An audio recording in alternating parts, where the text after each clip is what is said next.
तो स्वागत है आपका एक नए वीडियो में। ये हमारा इंडियन पॉलिटी का क्लास नंबर 2 होने वाला है, जिसके अंतर्गत आज हम लोग क्राउन के अंतर्गत पारित किए गए अधिनियम के बारे में चर्चा करेंगे। जैसा कि आपको बताया गया था पिछले क्लास में ही कि जो भारत का संवैधानिक विकास है, इसके अंतर्गत हम लोग 2 तरह के शासन को पढ़ते हैं। पहला है आपका ईस्ट इंडिया कंपनी का शासन और दूसरा है क्राउन का शासन। तो जब ईस्ट इंडिया कंपनी का शासन चल रहा था, तो ईस्ट इंडिया कंपनी के तहत उसके अंतर्गत कई सारे अधिनियम यानी कि एक्ट पारित किए गए थे, जिसको हम लोग पिछले क्लास में पढ़ चुके हैं। उसी तरह क्राउन यानी कि ताज के शासन में उसके अंतर्गत भी कई सारे अधिनियम यानी कि एक्ट पारित किए गए हैं, जिनके बारे में हम लोग आज पढ़ेंगे। आपको पिछले क्लास में बताया गया था कि ईस्ट इंडिया कंपनी के अंतर्गत जो एक्ट पारित किए गए थे, इसमें अगर हम लोग देखें तो सबसे पहले है आपका 1773 का रेगुलेटिंग एक्ट, इसके बाद है आपका 1784 का पिट्स इंडिया एक्ट, नेक्स्ट है आपका 1793 का चार्टर एक्ट, और उसके बाद है 1813 का चार्टर एक्ट। उसके बाद हम लोग देखते हैं 1833 का चार्टर एक्ट, उसके बाद 1853 का चार्टर एक्ट। ये प्रत्येक 20-20 साल में ये एक्ट आता था। इसके बाद क्या हो गया कि 1857 की क्रांति हुई। इसके बाद जो कंपनी था, इस कंपनी को समाप्त कर दिया गया। उसके बाद जो इंग्लैंड जो ब्रिटिश पार्लियामेंट था, वो अब महारानी के अंतर्गत यहाँ पे शासन करेगा, महारानी के द्वारा। तो अब हम लोग पढ़ते हैं क्राउन का शासन यानी कि महारानी विक्टोरिया का शासन। तो महारानी विक्टोरिया के शासन के अंतर्गत हम लोग सबसे पहले 1858 का भारत शासन अधिनियम पढ़ते हैं। इसके बाद 1861 का भारत परिषद अधिनियम देखते हैं। नेक्स्ट हम लोग 1892 का भारत परिषद अधिनियम देखते हैं। इसके बाद हम लोग 1902 का 1902 नहीं, यहाँ पे लिखाएगा 1909 का भारत परिषद अधिनियम। यहाँ पे थोड़ा सा मिस्टेक है, ये है आपका 1909 का भारत परिषद अधिनियम, जिसको हम लोग मार्ले मिंटो अधिनियम भी कहते हैं। इसके बाद 1919 का भारत शासन अधिनियम आता है, जिसको हम लोग मॉन्टेग्यू चेम्सफोर्ड अधिनियम भी कहते हैं। इसके बाद आपका 1935 ईस्वी में भारत शासन अधिनियम आता है, और उसके बाद 1947 ईस्वी में आपका लास्ट अधिनियम आता है, जिसको हम लोग भारतीय स्वतंत्रता अधिनियम कहते हैं। तो ये टॉपिक पढ़ने के बाद हम लोग का संवैधानिक जो विकास का यात्रा था, ये कंप्लीट हो जाएगा। तो आज हम लोग क्राउन के अंतर्गत पारित किए गए अधिनियमों के बारे में पढ़ेंगे। तो आइए स्टार्ट करते हैं आज की क्लास।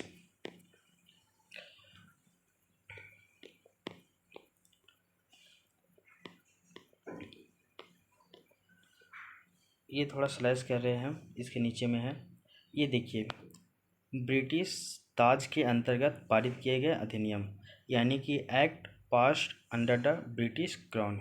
इसमें अगर हम लोग सबसे पहले एक्ट की बात करें तो वो है आपका भारत शासन अधिनियम, जो कि 1858 ईस्वी में आया था। इसमें अगर महत्वपूर्ण बातों की हम लोग चर्चा करें तो वो इस प्रकार है कि 1858 के भारत शासन अधिनियम में ब्रिटिश क्राउन ने कंपनी के हाथों से ले लिया। कहने का मतलब है, जो 1858 का जो भारत शासन अधिनियम आया था, इसके तहत ये हुआ कि जो ब्रिटिश क्राउन जो थी यानी कि ब्रिटिश जो महारानी थी, वो कंपनी को समाप्त करके और कंपनी के द्वारा जो यहाँ भारत में शासन हो रहा था, अब कंपनी को रिप्लेस करके वो अपने हाथ में ले लेती है और वो खुद ही यहाँ पे शासन करती है। और एक डेट दिया हुआ है कि 1 नवंबर 1858, इस समय से जो क्वीन विक्टोरिया है वो भारत की शासिका बनी, यानी कि भारत की रानी बनी। अब देखते हैं कि कंपनी को तो समाप्त कर दिया गया। अब पहले जो कंपनी के द्वारा शासन होता था, अब कंपनी को रिप्लेस करके महारानी वो खुद ही यहाँ पे शासन करने लगी।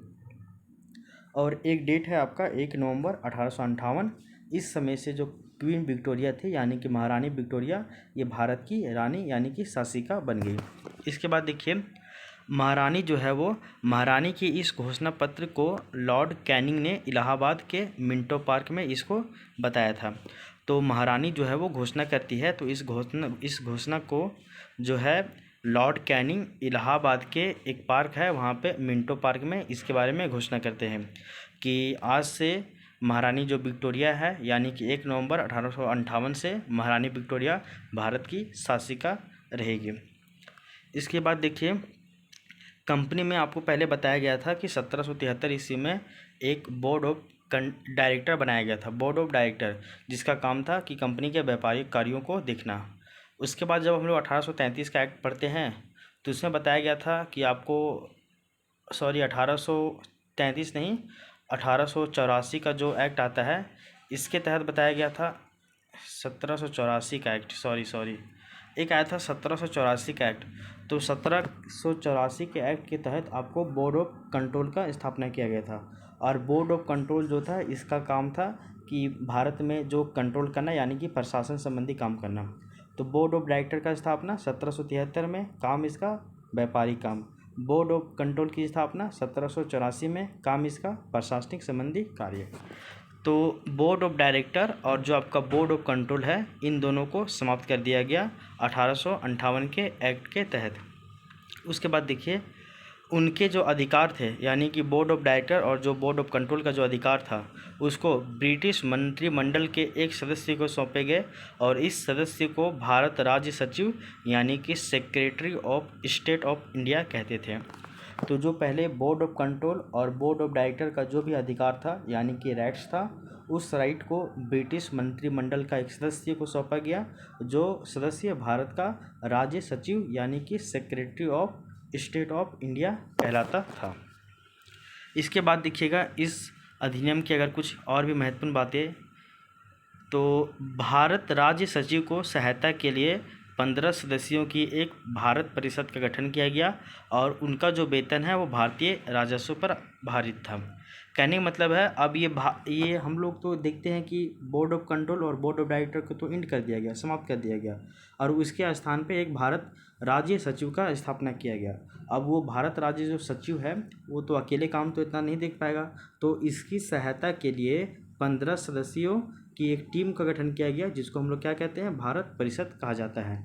और इनके जो सदस्य हैं तो इनका जो भी वेतन मिलेगा वो भारतीय राजस्व से यानी कि इंडियन रेवेन्यू से ही इनको पैसा दिया जाएगा। इसके अलावा देखिए अब जो है भारत का जो गवर्नर जनरल था, तो उस गवर्नर जनरल का नाम को बदल के हम लोग अब वाइसराय बना दिया गया। सबसे पहले आपको बताया गया था कि जो 1773 का एक्ट था, रेगुलेटिंग एक्ट, इसके तहत बंगाल के गवर्नर को बंगाल का गवर्नर जनरल कहा जाने लगा। ऐसे बनने वाले पहले गवर्नर कौन थे, तो लॉर्ड, ये आपके वारेन हेस्टिंग्स, ठीक है। इसके बाद 1833 में किया गया कि जो बंगाल का गवर्नर था इसको पूरे भारत का गवर्नर जनरल कहा जाने लगा। ऐसे में पहले बनने वाले गवर्नर जनरल कौन थे भारत के, तो वो थे आपके लॉर्ड विलियम बेंटिंग। उसके बाद देखिए 1858 के एक्ट के तहत जो पहले गवर्नर जनरल कहलाता था अब उसी का नाम बदल के वाइसराय कर दिया गया। और ऐसे में भारत के पहले जो गवर्नर जनरल, ये भारत के पहले जो वाइसराय है ये बने हैं आपके लॉर्ड कैनिंग। और अगर पूछा जाए कि भारत का अंतिम गवर्नर जनरल, तो वो भी आपका लॉर्ड कैनिंग है, और भारत का पहला वाइसराय तो ये भी आपका लॉर्ड कैनिंग ही है, ठीक है। इस बात को आप याद रखिएगा। तो ये था हमारा 1858 का भारत शासन अधिनियम। अब देखिए इसके ठीक 3 साल के बाद एक और एक्ट आता है 1861 ईस्वी में ही, जिसका नाम है भारत शासन अधिनियम। इसका भी नाम है भारत शासन अधिनियम यानी कि इंडियन काउंसिल एक्ट।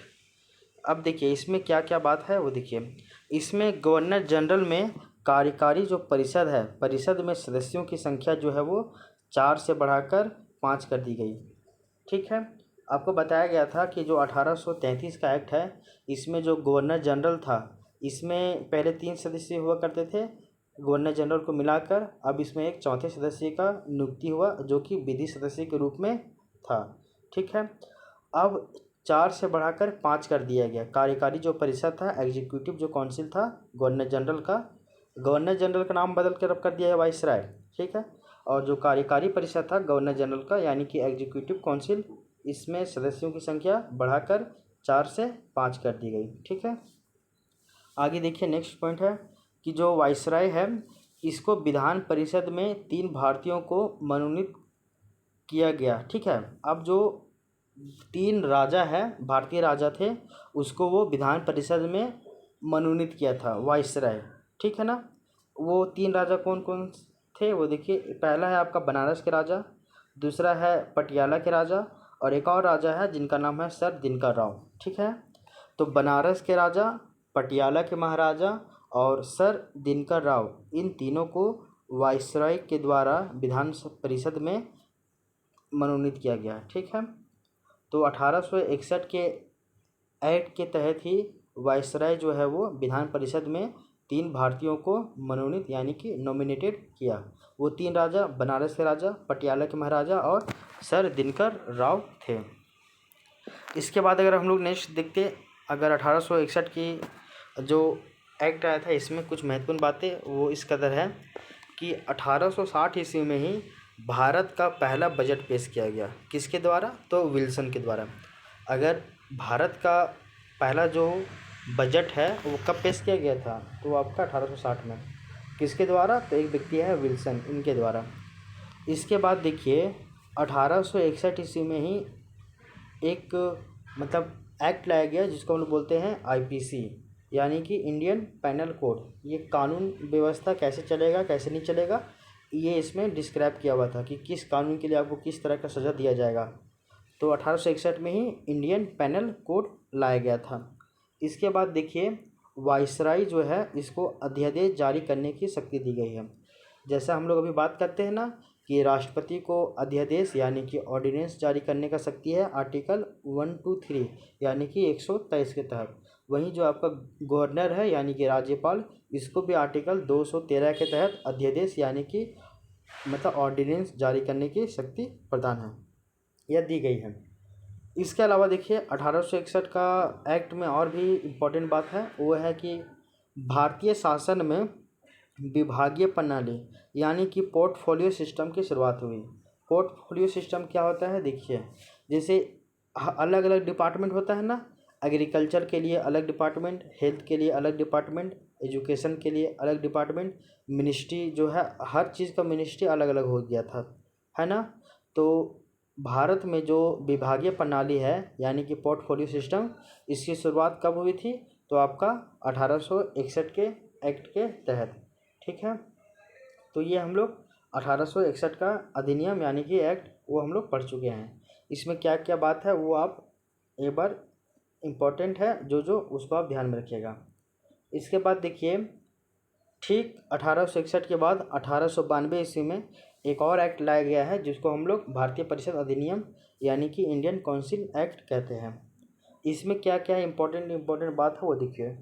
सबसे पहला बात इसमें कहा गया है कि वार्षिक बजट पर भारतीयों को बहस करने का अधिकार दिया गया।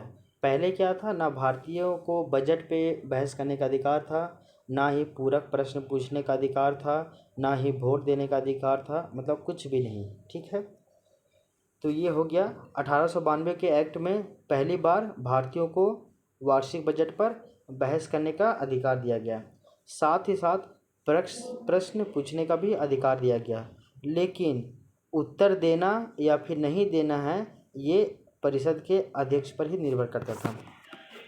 1892 के एक्ट में बताया गया है कि वार्षिक बजट पर तो आपको बहस करने का अधिकार मिल गया है, साथ ही साथ आपको प्रश्न पूछने का भी अधिकार मिल गया है, लेकिन आपके प्रश्न का उत्तर देना है या फिर नहीं देना है ये परिषद के अध्यक्ष पर ही निर्भर करता था। ठीक है, इसके अलावा देखिए और भी इसमें कुछ इम्पोर्टेंट बात है, जैसा कि बजट पर मत देने का अधिकार नहीं था, यानी कि वोटिंग राइट आपका नहीं था। ठीक है, इसके अलावा देखिए भारत में 1885 में कांग्रेस की स्थापना हुई थी। हम लोग बात करते हैं इंडियन नेशनल कांग्रेस, तो इसका जो स्थापना था वो आपका 1885 में हुआ था।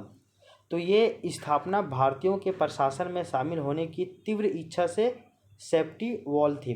सेफ्टी वॉल कहने का मतलब है कि जब 1885 में इंडियन नेशनल कांग्रेस का स्थापना हुआ तो अब भारतीयों को भी ना एक मुद्दा मिल गया है और कि हमारे देश में हमारे लिए कानून बनाया जा रहा है, हमारे लिए बजट तैयार किया जा रहा है, तो उस बजट में उस कानून में हम लोगों को भी बोलने का अधिकार होना चाहिए या फिर नहीं होना चाहिए। तो जो आपका 1885 में इंडियन नेशनल कांग्रेस का स्थापना हुआ, तो ये जो इसका स्थापना हुआ था इसके पीछे क्या पर्पस था कि भारत के ऊपर अगर प्रशासन चलाया जा रहा है तो उस प्रशासन में भारतीयों की भी भागीदारी होनी चाहिए, ये बात इसमें कहा गया है। आगे देखिए अंग्रेज़ों ने भारतीय जनमानस के बीच में फूट डालने का कार्य किया। और भी कई सारे बात है कि आपको पता है कि अंग्रेज़ लोग हमेशा जो है वो फूट डालो और राज करो वाला नीति ही अपनाया था। इसके बाद 1905 ईस्वी में ही लॉर्ड जो कर्जन है वो बंगाल का विभाजन कर दिया गया। तो बंगाल का विभाजन हुआ तो एक आपका पूर्वी बंगाल बना और एक आपका पश्चिमी बंगाल बना। तो बंगाल का विभाजन 1905 ईस्वी में लॉर्ड कर्जन के द्वारा किया गया। उसके बाद 1906 ईस्वी में ही मुस्लिम लीग की स्थापना हुई। और मुस्लिम लीग की जब स्थापना हुई तो कहने का मतलब है कि भारतीयों के द्वारा अब ना दबाव डाला जा रहा था ब्रिटिश पार्लियामेंट में, है ना। तो ऐसे में फिर ब्रिटिश पार्लियामेंट भारतीयों के लिए कुछ ना कुछ बेहतर कदम उठाती थी। जब जब दबाव डाला जाता था तब तब जो ब्रिटिश पार्लियामेंट है वो कुछ ऐसा एक्ट लाती थी और उसमें कुछ ना कुछ हिस्सा भारतीयों को देती थी। ठीक है, तो ये था आपका 1892 का भारत परिषद अधिनियम। तो इसमें 2-4 पॉइंट है, इसको आप याद रखिएगा। केवल याद रखिएगा कि भारतीयों को बजट पर बहस करने का अधिकार मिला, लेकिन इसमें प्रश्न पूछने का अधिकार तो मिला था, बट इसमें उत्तर देना है या फिर नहीं देना है ये अध्यक्ष पर निर्भर था। इसके अलावा बजट पर मतलब कि वोटिंग का अधिकार नहीं मिला था, ये जान गए। हम लोग जाने कि 1885 में इंडियन नेशनल कांग्रेस का स्थापना हुआ, जिससे कि एक सेफ्टी वॉल के रूप में ये निकला। कहने मतलब है भारतीयों के लिए एक तरह से मतलब कि मील का पत्थर साबित हुआ।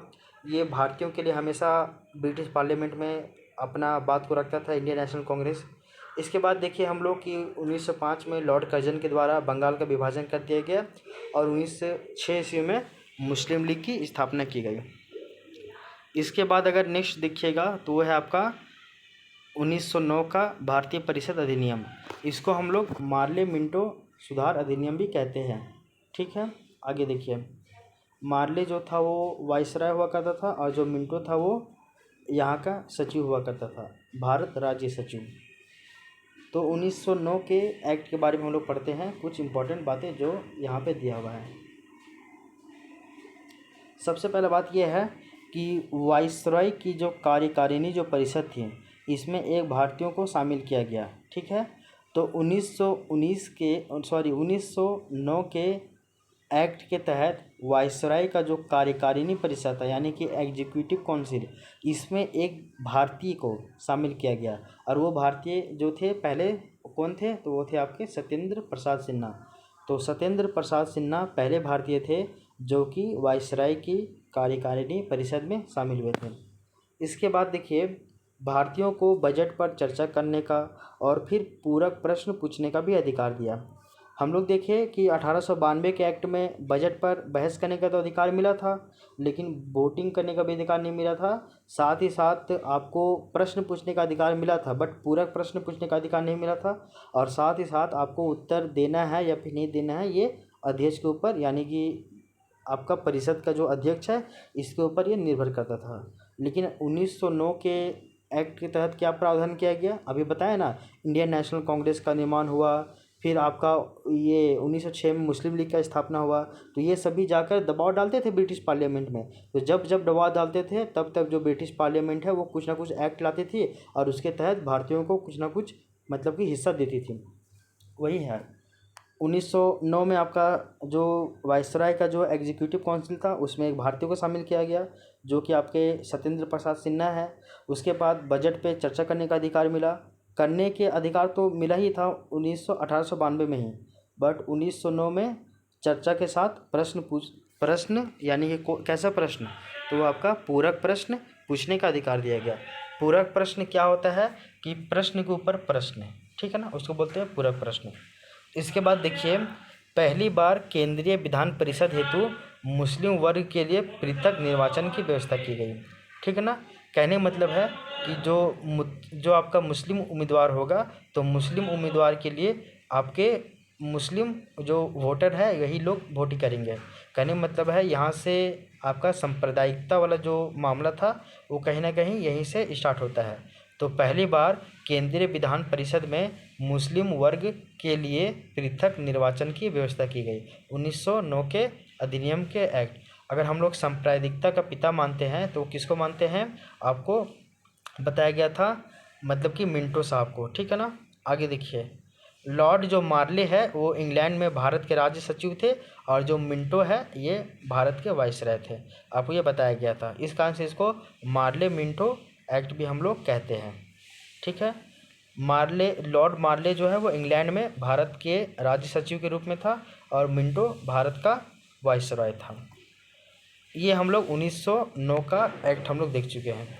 इसके बाद देखिए 1919 ईस्वी में एक और एक्ट आता है जिसको हम लोग भारतीय परिषद अधिनियम कहते हैं, यानी कि इंडियन काउंसिल एक्ट 1990 का। इसमें क्या हुआ, पहला पॉइंट देखिए कि इसके तहत 1919 ईस्वी का जो अधिनियम था, इसमें भारतीय शासन में उत्तरदायित्व सरकार की शुरुआत हुई। उत्तरदायित्व सरकार कहने का मतलब है आंसरेबल गवर्नमेंट, यानी कि आप कोई काम कर रहे हैं तो ये काम क्यों किए क्यों नहीं किए, इसको हम लोग बोलते हैं, इसका अगर जवाब देना पड़ रहा है आपको तो ये है आपका उत्तरदायित्व सरकार, है ना। यानी कि हर चीज़ के लिए आप ही रिस्पॉन्सिबल हैं। अगर अच्छा हो रहा है तो भी आप ही रिस्पॉन्सिबल है, अगर ख़राब भी हो रहा है तो भी आप ही रिस्पॉन्सिबल है। तो ये हो गया आपका उत्तरदायित्व सरकार। तो उत्तरदायित्व सरकार की शुरुआत कब होती है, तो आपका 1919 के अधिनियम के तहत होती है। आगे देखिए, वाइसरॉय की जो कार्यकारिणी परिषद था, कहने मतलब एग्जीक्यूटिव काउंसिल जो वाइसरॉय का था, उसमें अब 3 भारतीय होंगे। पहला बताया गया पहले 1 भारतीय होंगे। पहला भारतीय कौन था, सत्येंद्र प्रसाद सिन्हा। इनको कब शामिल किया गया, तो 1909 के एक्ट के तहत। उसके बाद अब जो एग्जीक्यूटिव काउंसिल है वाइसरॉय का, इसमें अब 3 भारतीय होंगे। किसके तहत, तो आपके 1919 के एक्ट के तहत। अब देखिए, भारतीयों के मताधिकार में वृद्धि हुई, भारतीयों के मताधिकार में वृद्धि हुई, साथ ही साथ महिलाओं का जो मताधिकार है वो महिलाओं का भी मताधिकार, इसमें भी वृद्धि हुई, और प्रांतों में फिर द्वैध शासन की शुरुआत हुई। अब देखिए क्या हो रहा है। जैसा बताया गया था ना, हम लोग लॉर्ड मिंटो को भारत में सांप्रदायिकता का जनक मानते हैं। 1909 के एक्ट के तहत क्या किया गया, तो मुस्लिम वर्ग के लिए अलग निर्वाचन, मतलब कि वो पृथक निर्वाचन किया गया। उसके बाद 1919 के एक्ट में इसको और भी बढ़ा दिया गया। कहने का मतलब है अब भारतीयों में भी डिवीज़न किया गया और भी ज़्यादा इसको सांप्रदायिक बनाया गया।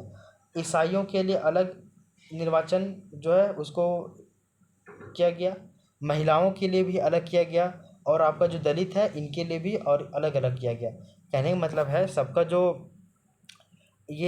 जो मुस्लिम वर्ग के लिए जैसे हम लोग बात करते हैं पहले पृथक निर्वाचन किया गया, उसी तरह यहाँ पे जो निर्वाचन पद्धति है इसको और भी ज़्यादा बृहत स्तर पे ले गया, इसको और भी बढ़ाया गया। ठीक है, तो ये आप याद रखिएगा। और इसके साथ ये भी आपको पता होना चाहिए कि 1919 के एक्ट के तहत ही प्रांतों में द्वैध शासन की शुरुआत हुई थी। तो प्रांत यानी कि प्रोविंसेस में द्वैध शासन यानी कि डायरकी सिस्टम, इसका शुरुआत हुआ 1919 के एक्ट के तहत। ठीक है, और यहीं पे आपका क्या हुआ कि जो आपका सांप्रदायिकता है इसको और भी ज़्यादा बढ़ाया गया। मुस्लिम के लिए तो पहले था ही अलग निर्वाचन पद्धति का यूज कर रहे थे हम लोग। इसके बाद हम लोग और भी देखें कि इसमें दलितों के लिए अलग निर्वाचन, आपका महिलाओं के लिए अलग निर्वाचन, ईसाइयों के लिए अलग निर्वाचन, इस तरह इसको और भी ज़्यादा बृहत स्तर पर ले गया। और प्रांतों में भी द्वैध शासन की शुरुआत हुई आपका 1919 के एक्ट के तहत। इसके बाद देखिए, प्रांतों में जो द्वैध शासन के माध्यम से गवर्नर ने विषयों को आरक्षित एवं हस्तांतरित 2 श्रेणी में बांट दिया। अब जो गवर्नर है, तो अभी बताया गया कि प्रांतों में द्वैध शासन यानी कि 2 तरह का शासन स्टार्ट हुआ। इसमें जो गवर्नर था, गवर्नर कहने मतलब अब वाइसराय कहलाता था। तो जो ये वाइसराय है, ये विषयों को 2 भागों में बांट दिया या 2 श्रेणी में बांट दिया। एक है आपका आरक्षित श्रेणी, आरक्षित विषय, और एक है आपका हस्तांतरित विषय। जैसे कि हम लोग बात करते हैं ना, संविधान की 7वीं अनुसूची में आपका केंद्र सूची है, राज्य सूची है और आपका समवर्ती सूची है। इसी तरह से द्वैध शासन के माध्यम से जो गवर्नर जनरल है वो विषयों को 2 भागों में बांट दिया, एक है आरक्षित और एक है आपका हस्तांतरित श्रेणी। ठीक है, इसके बाद देखिए, जो आपका गवर्नर है ये आरक्षित विषयों पर मनोनीत सदस्यों के साथ कानून का निर्माण करता था। आपको बताया गया था कि 1861 के एक्ट के तहत ही गवर्नर जनरल कुछ लोगों को मनोनीत करता था, जैसे कि पटियाला के राजा, बनारस के महाराजा और आपके संत दिनकर राव, ये 3 भारतीयों को मनोनीत किया गया था विधान परिषद में। तो उसी तरह गवर्नर जनरल जो है आरक्षित विषय पर कानून बनाता था, और वो किसके तहत, तो जो आपके मनोनीत सदस्य हैं विधान परिषद में, उसके तहत ये कानून का निर्माण करता था। ठीक है, आगे देखिए, 1919 के एक्ट के तहत क्या हुआ था कि केंद्र में द्विसदनीय विधायिका की स्थापना हुई थी। प्रांतों में द्वैध शासन आया, यानी कि डायरेक्टरी सिस्टम, और केंद्र में द्विसदनीय विधायिका यानी कि 2 सदन होगा। जैसे कि हम लोग अभी भी वर्तमान में बात करते हैं कि विधायिका का 2 भाग है। विधायिका कहने मतलब है संसद, और संसद का भी 2 भाग है, एक आपका लोकसभा, एक आपका राज्यसभा। तो ठीक इसी तरह केंद्र में द्विसदनीय विधायिका की स्थापना की गई। ठीक है, एक है आपका केंद्रीय विधान परिषद, ठीक ना, जिसको हम लोग केंद्रीय विधान परिषद भी कहते हैं, और कहीं कहीं केंद्रीय विधान परिषद भी कहा जाता है, विधान परिषद और विधानसभा दोनों। ठीक है, और इसके अलावा राज्य परिषद की स्थापना हुई। इसको समझिए, जैसा कि अभी बताया गया है, केंद्र में द्विसदनीय विधायिका की स्थापना हुई। एक तो है आपका केंद्रीय विधान परिषद, ये रहा केंद्रीय विधान परिषद, और एक है आपका राज्य परिषद। ठीक है ना, तो 2 सदन हो गया केंद्र में, एक है आपका केंद्रीय विधान परिषद और एक है राज्य परिषद। इसके अलावा देखिए, संघ और राज्य के मध्य विषयों का बंटवारा किया गया। तो अभी बताया गया था कि संघ के लिए अलग विषय और राज्य के लिए अलग विषय, तो इनके तहत इसको बंटवारा किया गया।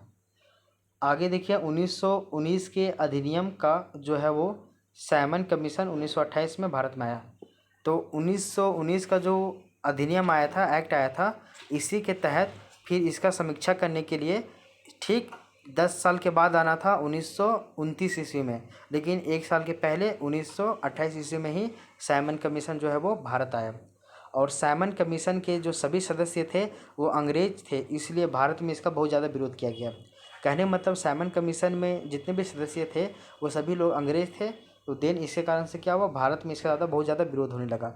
उसके बाद लाठीचार्ज हुआ, तो लाठीचार्ज में लाला लाजपत राय की मृत्यु हो गई। ठीक है, और इस अधिनियम के विरोध में जो मोतीलाल नेहरू है उसने नेहरू रिपोर्ट पेश की है। ठीक है ना, तो जो मोतीलाल नेहरू है ये जवाहरलाल नेहरू के पिताजी है। ठीक है, पहला ये हुआ कि 1919 का जो एक्ट था इसका समीक्षा करने के लिए 1929 में, यानी कि 10 साल के बाद एक एक्ट, मतलब कि साइमन कमीशन आना था, लेकिन 1928 में ही, यानी कि 1 साल पहले ही साइमन कमीशन आ गया।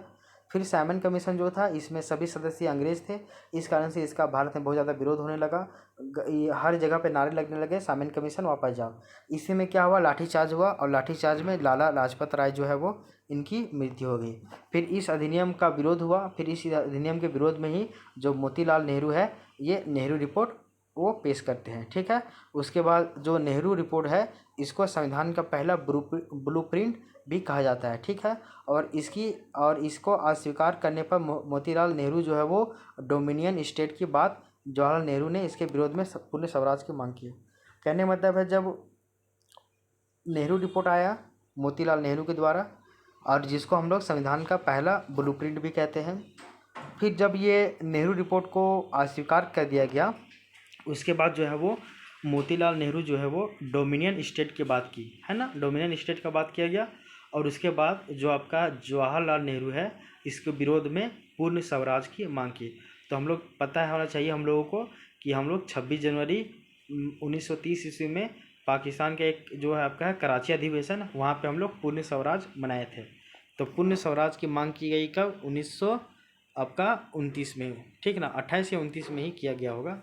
ठीक है, आगे देखिए, इसके बाद फिर ना ब्रिटेन में 3 गोलमेज सम्मेलन का आयोजन किया गया। ठीक है, ब्रिटेन में 3 गोलमेज सम्मेलन का आयोजन किया गया, जो कि आपका 1930 में हुआ पहला गोलमेज सम्मेलन, फिर आपका 1931 में हुआ, फिर आपका 1932 में हुआ।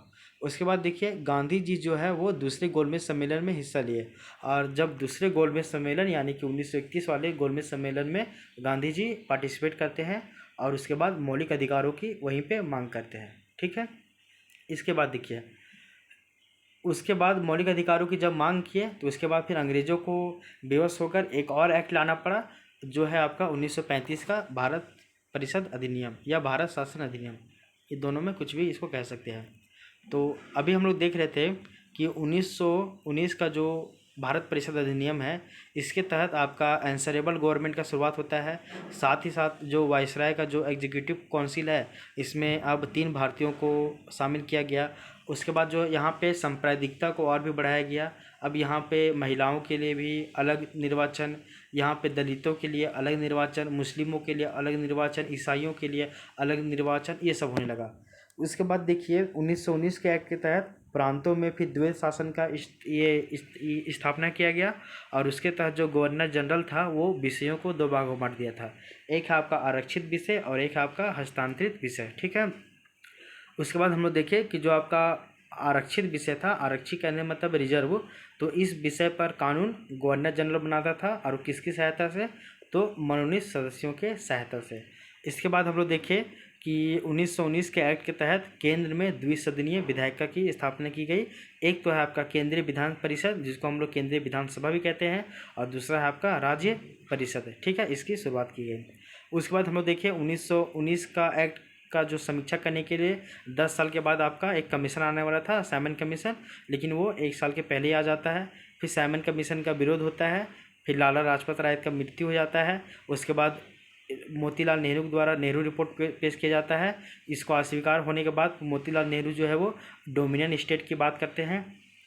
उसके बाद जो जवाहरलाल नेहरू है इसके विरोध में फिर पूर्ण स्वराज की मांग करते हैं। उसके बाद ब्रिटेन में 3 गोलमेज सम्मेलन होता है, और सेकेंड वाला जो गोलमेज सम्मेलन है उसमें गांधी जी भी शामिल होते हैं, और उसी गोलमेज सम्मेलन में मौलिक अधिकारों यानी कि फंडामेंटल राइट्स की मांग करते हैं। और इसी के तर्ज पे ही फिर आपका एक और अधिनियम 1935 का भारत शासन अधिनियम आता है। ठीक है, और जो कि काफ़ी इम्पोर्टेंट था।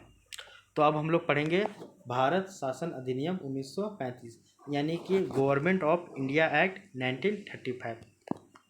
इसमें क्या क्या इम्पोर्टेंट बात है वो देखिए। सबसे पहले 1935 के अधिनियम के माध्यम से ही भारत में संघीय प्रणाली की नींव रखी गई। ठीक है, तो अगर भारत में संघीय प्रणाली की अगर नींव की बात की जाए तो वो आपका 1935 के अधिनियम के तहत रखा गया। उसके बाद है आपका प्रांतों में द्वैध शासन को समाप्त कर दिया गया।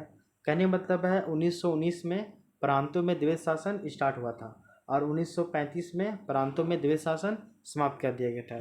द्वैध शासन में बताए थे 2 तरह का शासन होगा, और इसमें 2 तरह का विषय होगा, एक है आपका हस्तांतरित विषय और एक है आपका आरक्षित विषय।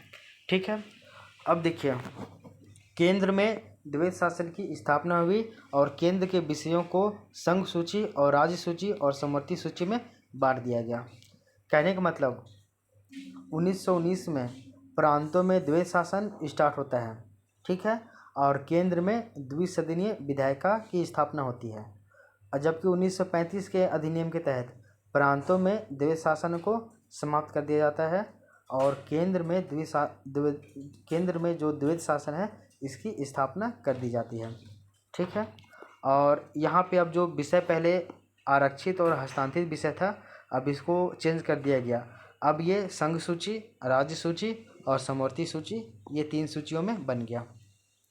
इसी में है आपका कि 1937 में ही आपका संघीय न्यायालय यानी कि फेडरल कोर्ट का स्थापना किया गया, और 1937 में आपका जो है वो भारत को बर्मा यानी कि म्यांमार से अलग कर दिया गया।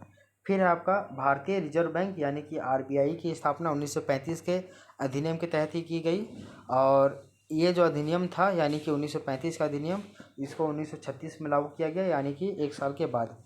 इसके बाद है कि आपका इसके आधार पे 1937 में चुनाव हुआ। 1935 का अधिनियम था, आया था 1935 में, लेकिन इसको लागू किया 1936 में, और इसी अधिनियम के तहत 1937 ईस्वी में इलेक्शन हुआ यानी कि चुनाव हुआ। और चुनाव जब हुआ तो कांग्रेस की अधिकांश प्रांतों में सरकार बनी। कहने मतलब जब सरकार हुआ, मतलब ये चुनाव हुआ, तो चुनाव में जो कांग्रेस पार्टी जो थी उसका सरकार अधिकांश प्रांतों में यानी कि अधिकांश जो प्रोविंसेस थी वहाँ पे कांग्रेस का सरकार बना। इसके बाद देखिए 28 माह तक यानी कि 28 महीना तक एक डेट है आपका अक्टूबर 1929 तक जो है वो कांग्रेस की सरकार चली। उसके बाद फिर सरकार गिर गई, तो सरकार गिरने पर 22 दिसंबर 1939 को जो है मुस्लिम लीग जो है वो मुक्ति दिवस के रूप में मनाया। तो जब कांग्रेस का सरकार गिर गया, ठीक है, 28 महीने तक सरकार चला, और फिर आपका अक्टूबर 1939 ईस्वी तक सरकार चलने के बाद जो है वो गिर जाती है सरकार। तो जब सरकार गिर गई तो फिर 22 दिसंबर 1939 को मुस्लिम लीग के द्वारा मुक्ति दिवस मनाया गया था। ठीक है, और मुस्लिम लीग की स्थापना हम लोग बात करें तो वो आपका 1906 में हुआ था, और 1905 में आपका बंगाल का विभाजन हुआ था लॉर्ड कर्जन के द्वारा। ठीक है, तो ये था आपका भारत शासन अधिनियम 1935 का। इसमें क्या क्या बात हम लोग पढ़े वो एक बार देख लेते हैं, रिकॉल करते हैं कि 1935 के अधिनियम के माध्यम से ही भारत में संघीय प्रणाली की नींव रखी गई। प्रांतों में द्वैध शासन को समाप्त कर दिया गया, केंद्र में द्वैध शासन की स्थापना हुई और केंद्र में जो विषय है इसको संघ सूची, राज्य सूची और समवर्ती सूची इसमें बांट दिया गया। 1937 में संघीय न्यायालय की यानी कि फेडरल कोर्ट की स्थापना की गई। 1937 में ही भारत को बर्मा से अलग कर दिया गया। आरबीआई की स्थापना की गई और इस अधिनियम को 1936 में लागू किया गया और इसी अधिनियम के आधार पर 1937 में चुनाव हुआ, जिसमें अधिकांश प्रांतों में कांग्रेस की ही सरकार बनी और ये जो सरकार थी वो 28 महीना तक चला था। उसके बाद ये सरकार गिर गई और जब सरकार गिर गया उसके बाद 22 दिसंबर 1939 को मुस्लिम लीग जो है वो मुक्ति दिवस मनाता है। अब इसके बाद हम लोग अगस्त प्रस्ताव पढ़ते हैं जो कि 1940 में आता है। तो देखिए 8 अगस्त 1940 को अंग्रेज़ों ने भारत में अगस्त प्रस्ताव भेजा। तो ब्रिटिशर्स जो लोग हैं ये लोग 8 अगस्त 1940 को भारत में अगस्त प्रस्ताव को भेजते हैं, जिसमें युद्ध की समाप्ति के बाद स्वराज और संविधान सभा देने की बात कही गई। जैसे कि हम लोग हमेशा पूर्ण स्वराज की बात कर रहे थे, साथ ही साथ हम लोग बोल रहे थे कि संविधान सभा यानी कि कॉन्स्टिट्यूशनल असेंबली बनाने की भी बात कर रहे थे, जिसके लिए जो ब्रिटिशर्स जो है वो ब्रिटिश सरकार हमेशा वो इस बात को खारिज कर रही थी। तो इसी बीच में क्या हुआ कि आपका द्वितीय विश्व युद्ध स्टार्ट हो गया 1939 से लेके 1944 के मध्य में, ठीक है। तो 39 से 45 तक आपका द्वितीय विश्व युद्ध चलता है और इसमें ये बात बोला गया था कि जो ब्रिटिश पार्लियामेंट है वो बोलती है कि अगर इस युद्ध में भारतीय अगर हमारे साथ देते हैं तो हम फिर उनको पूर्ण स्वराज भी दे देंगे और साथ ही साथ उनको जो है मतलब संविधान सभा बनाने की भी बात हम लोग मतलब जो मान लेंगे। तो ऐसे में क्या हुआ, बहुत सारे भारतीय सैनिक लोग गए वहाँ पे सेना के रूप में और ब्रिटिशर्स का मदद किए और ऐसे में फिर जब युद्ध का समाप्ति हुआ तो फिर संविधान सभा देने की बात कही गई और पूर्ण स्वराज देने की भी बात कही गई ब्रिटिशर्स के द्वारा। इसके बाद देखिए उसे भारतीयों ने अस्वीकार कर दिया। पंडित जवाहरलाल नेहरू ने इसे दरवाजे पर जंग लगी कील कहा। अब देखिए जब ये अगस्त प्रस्ताव जो अंग्रेज़ों के द्वारा भेजा गया था तो इसको भारतीयों ने अस्वीकार कर दिया, ठीक ना, एक्सेप्ट नहीं किया। और उसके बाद जो पंडित जवाहरलाल नेहरू है इसके बारे में बोलता है कि ये बंद जो है एक दरवाजे पर जंग लगी कील है, ठीक ना। तो दरवाजे पर जंग लगी कील कहा किसके बारे में, तो अगस्त प्रस्ताव के बारे में। इसके बाद देखिए इसके विरोध में 17 अक्टूबर 1940 ईस्वी को व्यक्तिगत सत्याग्रह की शुरुआत हुई, जिसमें प्रथम सत्याग्रही आचार्य विनोबा भावे थे, ठीक है। तो 17 अक्टूबर 1940 को ही अगस्त प्रस्ताव के विरोध में व्यक्तिगत सत्याग्रह की शुरुआत होती है, जिसमें अगर प्रथम सत्याग्रही की बात करें तो वो थे आपके आचार्य विनोबा भावे और द्वितीय सत्याग्रही की अगर बात करें तो वो थे आपके जवाहरलाल नेहरू और तीसरे नंबर के जो आपके सत्याग्रही थे वो थे आपके ब्रह्मदत्त, ठीक है। तो आचार्य विनोबा भावे, जवाहरलाल नेहरू और ब्रह्मदत्त ये तीनों व्यक्तिगत सत्याग्रह से जुड़े हुए थे।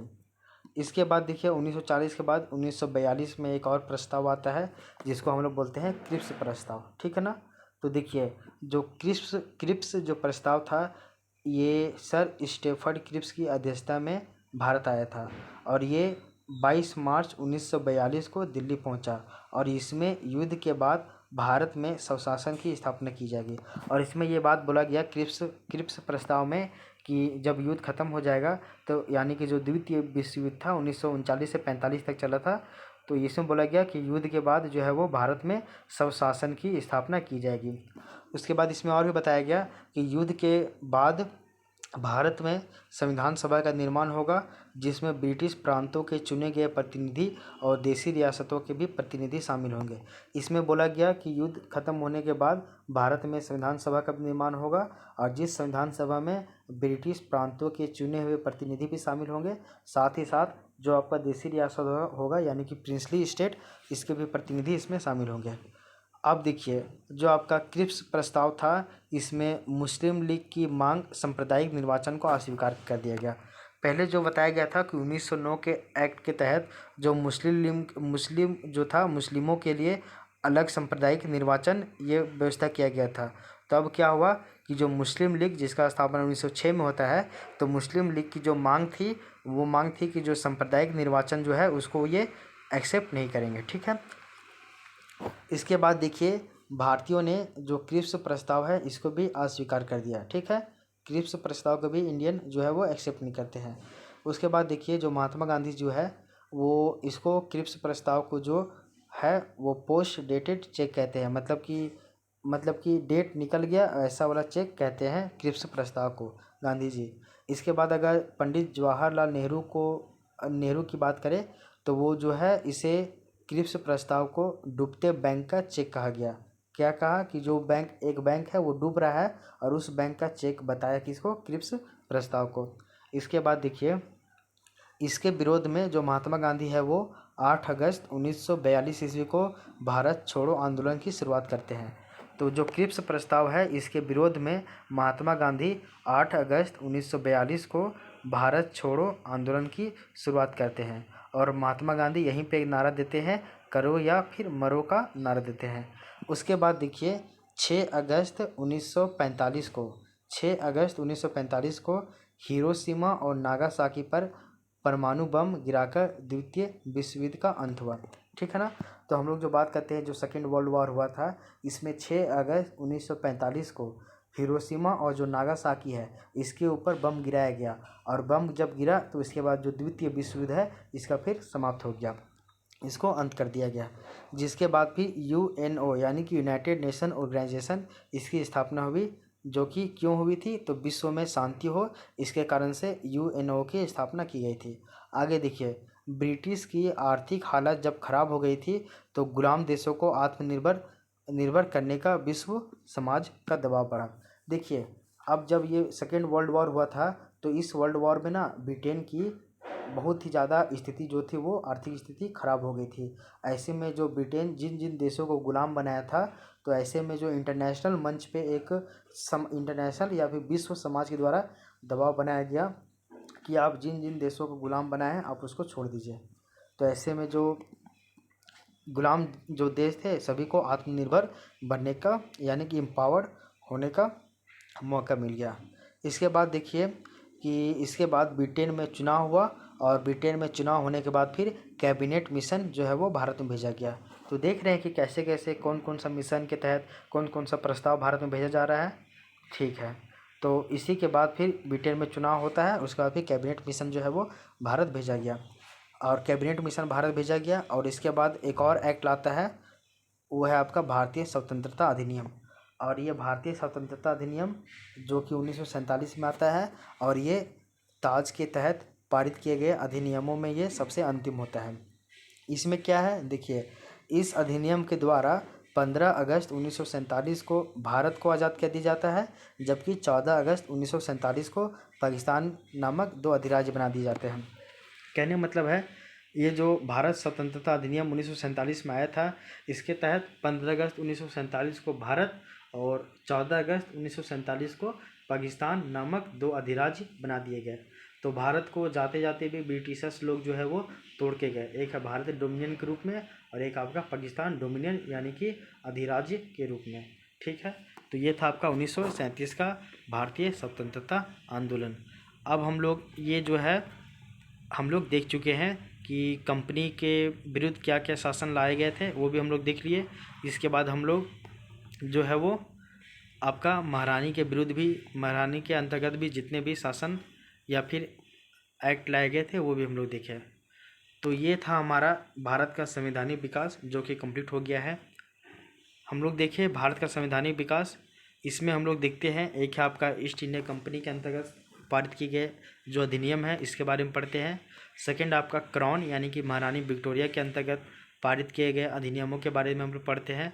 तो दोनों को मिलाकर जो हम लोग सारे एक्ट को पढ़ लेते हैं तो भारत में जो संवैधानिक विकास है ये हमारा कंप्लीट हो जाता है। तो ये जो चैप्टर था भारत का संवैधानिक विकास, ये क्लास 1 और क्लास 2 ये दोनों मिलाकर ये भारत का संवैधानिक विकास कंप्लीट हो जाता है। नेक्स्ट क्लास में हम लोग इसके आगे की चर्चा करेंगे। तब तक के लिए thank you, take care, bye bye.